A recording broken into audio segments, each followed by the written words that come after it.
Kínverjinn Núbó áformar að gera út skemmtiferðaskip frá Akureyri til siglinga með ferðamennum strendur Íslands og til Grænlands.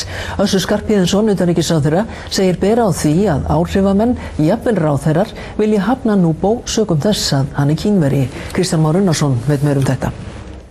Sama dag og Núbó samdi kaupin á Grímsstöðum fundaði hann með utanríkisráðherra sem tekur vel í áform Kínverjans. Menn hafa verið að reyna að draga hingað fjármagn í eitthvað annað heldur bara stóriðju og svo kemur þessu maður og vill fjárfesta 20 til 40 milljarða í ferðaþjónustu.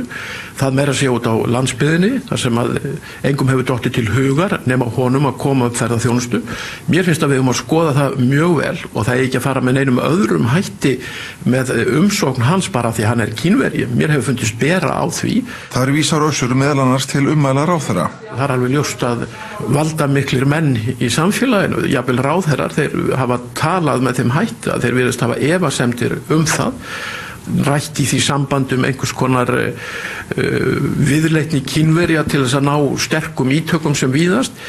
Ég held að það sé ekkert slíkt í gangi. Núbó fundaði með ráðamönnum á Akureyri fyrir 2 vikum en þar sér hann fyrir sér sig. Og hann hefur kastað fram þeim möguleika sem hann segir þó að hann hafi ekki reifað annar staðar að hafa skemmtiferðaskip á Akureyri, staðsett þar sem að myndi fara með gesti hans sem að hafa verið á Grímsstöðum strendur Íslands og til Grænlands og sýna þeim norðurslóðir.